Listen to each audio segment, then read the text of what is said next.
आदाब दोस्तों, आप जानते हैं कि हम लोग इक्वेशंस पढ़ रहे हैं और ये इक्वेशंस का 39वां वीडियो है।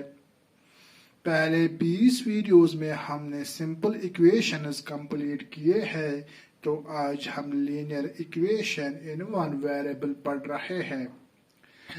आप लोग जानते हैं कि linear equation in one variable class 8 mathematics का दूसरा चैप्टर है और हम लोग एक्सरसाइज 2.2 पढ़ रहे हैं।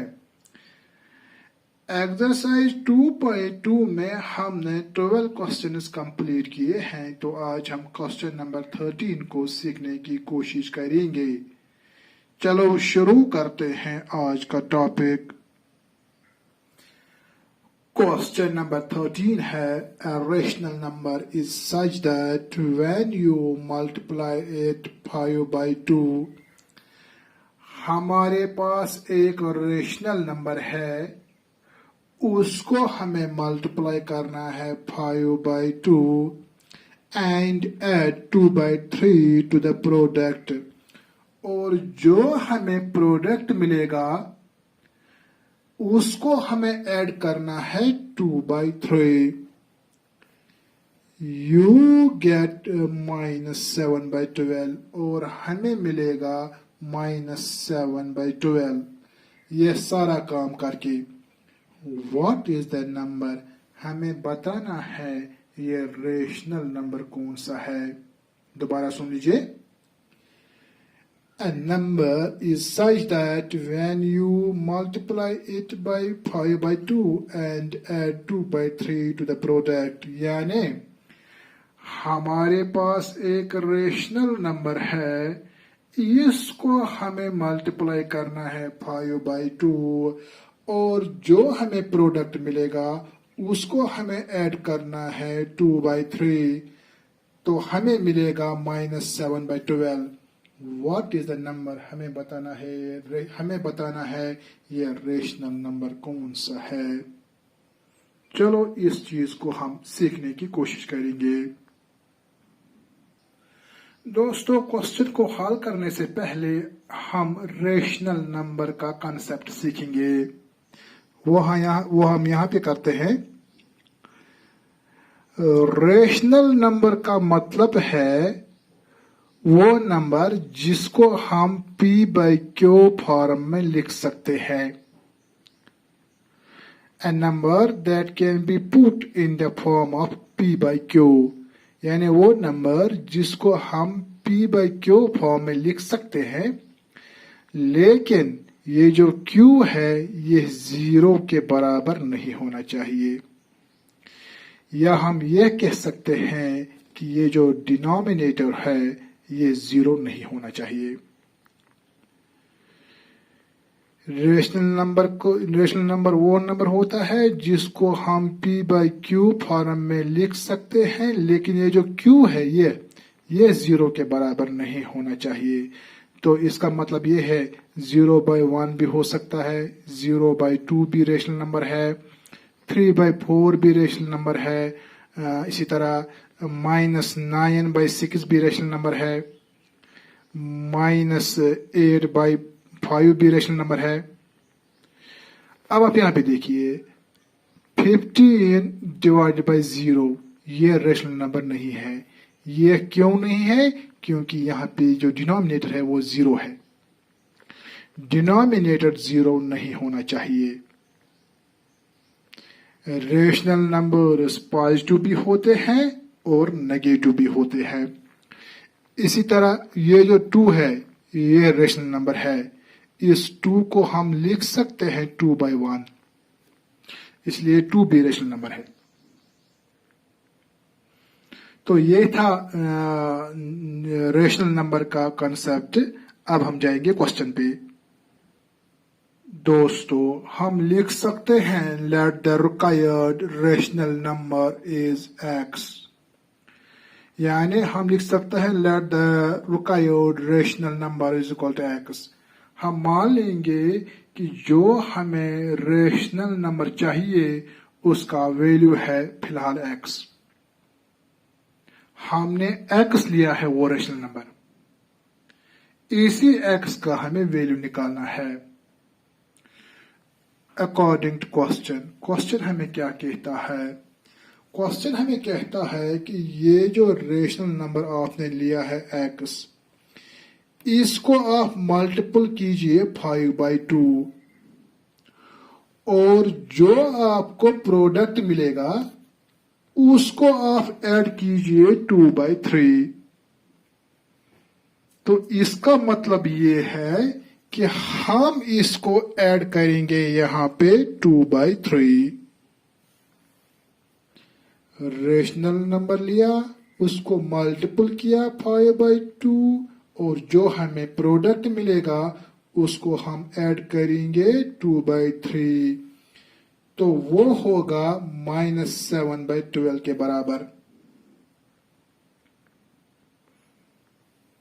यानी जब हम नंबर लेंगे उसको मल्टीप्लाई करेंगे 5/2, फिर ऐड करेंगे 2/3, तो हमें मिलेगा -7/12। अब आप देखिए x इंटू 5/2 प्लस 2/3, ये सारा जो है ये मैंने यहां पे लिखा है इज इक्वल टू -7/12। वो ये है इज इक्वल टू -7/12 जो है इसको मैंने सीधे यहां पे लिखा है। अब मुझे क्या करना है, मैं इस +2/3 को कैंसिल करने की कोशिश करूंगा, यानी ये किसी तरह कैंसिल होना चाहिए। तो हम क्या करेंगे, हम यहां भी सब्ट्रैक्ट करेंगे -2/3 और यहां भी हम सब्ट्रैक्ट करेंगे -2/3। दोस्तों ये मैंने लेफ्ट हैंड साइड में सब्ट्रैक्ट किया है -2/3। अब हम राइट हैंड साइड में भी सब्ट्रैक्ट करेंगे -2/3 यहां पे। अब आप देखिए x इंटू 5 वो होता है 5x डिवाइड बाई 2, ये मैंने यहां पे लिखा है। इसको हम बाय 1 भी लिख सकते हैं। x इंटू 5 होता है 5x divide by 2 1s are 2। इसको सीधे मल्टीपल करना है। अब देखिए ये है +2/3, ये है -2/3। +2/3 और -2/3 ये 0 होता है। जिस तरह आप करते हैं 2 - 2 वो 0 होता है ना, इसी तरह +2/3 -2/3 वो 0 होता है। तो यहां पे हम 0 नहीं लिखेंगे, यहां हम खाली इसका मल्टीपल लिखेंगे। इज इक्वल टू, ये इज इक्वल टू मैंने यहां पे लिखा है और -7/12, ये है -7/12 -2/3, ये -2/3 जो है इसको मैंने यहां पे लिखा है। अब आप यहां पे देखिए, यहां पे हम कोशिश करेंगे ये जो डिनोमिनेटर है वो सेम आना चाहिए। उसके लिए हमें एलसीएम निकालना है 12 और 3 का। 12 और 3 का एलसीएम निकलेगा हमें 12। जरा वो करते हैं हम यहां पे आप देखिए, ये है 12 और 3 का हम एलसीएम निकालेंगे। हम करेंगे 2 6 12, 3 को ऐसे ही नीचे लाएंगे और फिर हम करेंगे 3 से 3 2 6 3 1 3। तो एलसीएम हमें निकलेगा 2 इंटू 3 इंटू 2 इंटू 1, वो होगा 2 3 6 6 2 6 2 12 12 1 12। तो सीधी सी बात है एलसीएम जो है वो हमें निकलेगा 12। इसका मतलब ये है यहां तो 12 है, यहां भी हमें 12 आना चाहिए। तो हम क्या करेंगे, हम ऊपर भी मल्टीप्लाई करेंगे 4 और नीचे भी मल्टीपल करना है 4। अब आप देखिए यानी हमें ये जो 2/3 है इसको हमें मल्टीपल करना है 4/4। अब आप देखिए जब 4 और 4 कैंसिल हो जाएगा तो वहां फिर हमें 2/3 ही आएगा। अब चूंकि हमें यहाँ पे 12 है 12 और हमें यहां भी 12 बनाना है, तो इसलिए हम यहां ऊपर भी करेंगे 12 मल्टीपल और नीचे भी। यानी सीधी सी बात है कि हम ये जो 2/3 है इसको हमें मल्टीपल करना है 4/4। अब आप देखिए -7/12 जो है इसको हम यहां ऐसे ही लिखेंगे। इस माइनस को हम यहां पे लिखेंगे 2 4s are 8, 3 4s are 12। इसको हम यहां पे लिखेंगे 12। अब यहां पे देखिए आप, यहां पे हमें डिनोमिनेटर सेम आ रहा है। आप इन दोनों को क्रॉस मल्टीप्लिकेशन भी कर सकते हैं, उस तरह से भी हमें आंसर निकलेगा। फिलहाल यहां पे मैंने डिनोमिनेटर सेम बनाया है। -7/12 इसको मैंने सीधे यहाँ पे लिखा है, ये जो माइनस है इसको यहाँ पे लिखा है, और 2 4s are 8, 3 4s are 12। अब यहाँ देखिए डिनोमिनेटर सेम आ रहा है, यहाँ भी 12 और यहाँ भी 12, इसलिए मैंने यहाँ पे किया है 4/4 इसको मल्टीपल। अब बढ़ते हैं आगे दोस्तों। अब आप यहाँ पे देखिए 5x डिवाइड बाई 2, ये मैंने यहाँ पे लिखा है 5x डिवाइड बाई 2, ये इज इक्वल टू यहाँ पे है। अब यहाँ देखिए यहाँ भी 12 है और यहाँ भी 12 है, इसके बदले हमें एक ही 12 लिखना है, और -7 यहाँ पे है और -8 यहाँ पे है। इसका मतलब है इन दो के बदले हमें एक ही 12 लिखना है। तो दोस्तों ये मैंने यहां पे लिखा है एक ही 12। अब आप देखिए 5x डिवाइड बाई 2, ये मैंने यहां पे लिखा है 5x डिवाइड बाई 2।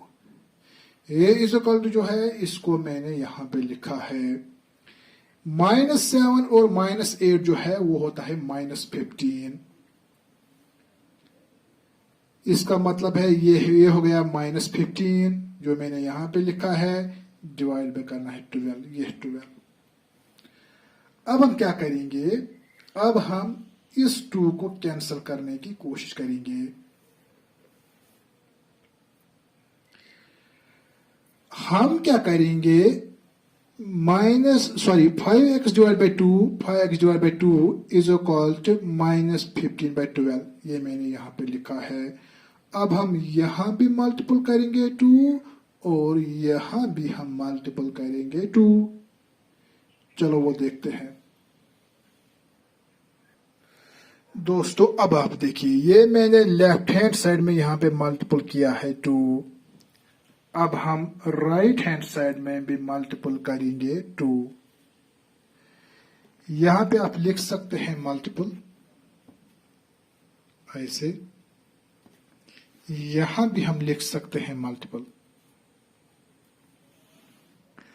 अब आप देखिए ये 2 और ये 2 कैंसिल हो जाएगा, और ये जो 5x है इसको हम यहां पे लिखेंगे, और यहां पे हम करेंगे 2 1s are 2, 2 6s are 12। हम करेंगे ऐसे 2 1s are 2, तो यहां पे करेंगे 2 6s are 12। तो इसका मतलब ये है ये 2 और ये 2 कैंसिल हो गया। 5x को मैंने यहां पे लिखा, ये जो 15 है 15 1s are, यहां तो 1 आ जाएगा, इसको हम ऐसे भी लिख सकते हैं ऐसे, यहां तो मुश्किल हो जाएगा इसको हम दोस्तों ये मैंने किया है, इसको 2 1s are 2, 2 6s are 12, फिर होगा 15 1s are 15 और नीचे हमें लिखना है 6, तो हम यहां लिख सकते हैं 6। दोस्तों ये हमें 5x का वैल्यू मिला है -15/6, लेकिन दोस्तों हमें x का वैल्यू चाहिए। अब हमें इस 5 को कैंसिल करने की कोशिश करनी है। चलो वो देखते हैं। दोस्तों अब आप यहां पे देखिए 5x is equal to -15/6। 5x is equal to -15/6। अब हमें इस 5 को कैंसिल करने की कोशिश करनी है। तो हम दोस्तों यहां भी डिवाइड करेंगे 5 और यहां भी हमें डिवाइड करना है 5। तो ये मैंने लेफ्ट हैंड साइड में यहां पे किया है डिवाइड 5। अब हम यहां राइट हैंड साइड में भी दोस्तों करेंगे डिवाइड 5 यहां पे।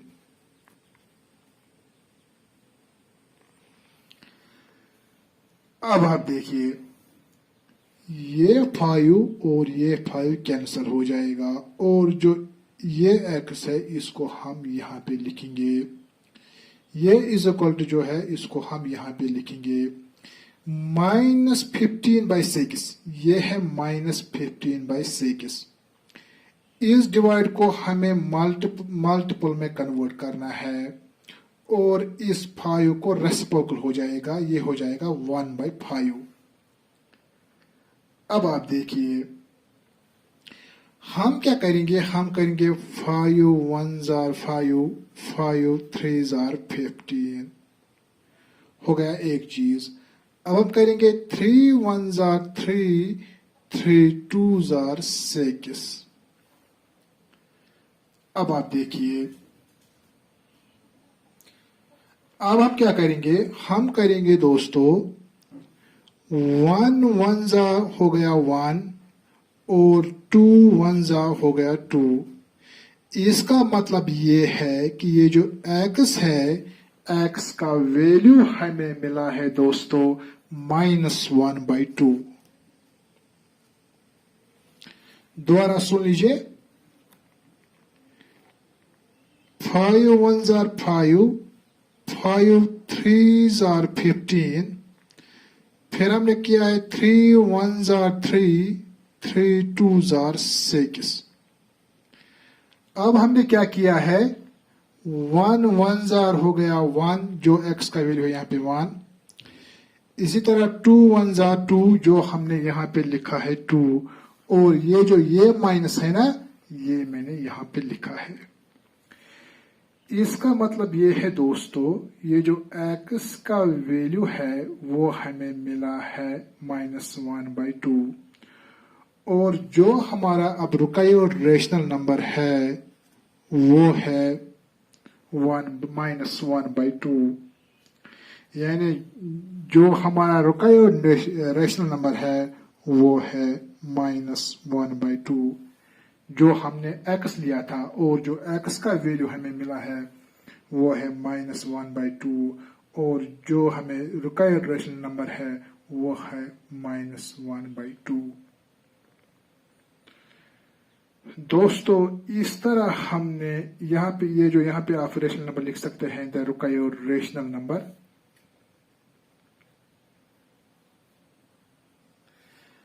So the required rational number is -1/2 यानी जो हमें रेशनल नंबर चाहिए वो है -1/2 जो हमने पहले लिया था x और x का वैल्यू हमें मिला है -1/2 इसलिए हमारा रेशनल नंबर जो है वो है -1/2। दोस्तों मुझे पूरी उम्मीद है कि आपको आज का वीडियो अच्छी तरह समझ आया होगा। अगर आपको आज का वीडियो पसंद आया तो फिर ज़रूर लाइक कीजिए, शेयर कीजिए और इस चैनल को ज़रूर सब्सक्राइब कीजिए ताकि जो भी आने वाले वीडियोस होंगे उनकी नोटिफिकेशन आपको सबसे पहले मिल सके। Thank you very much.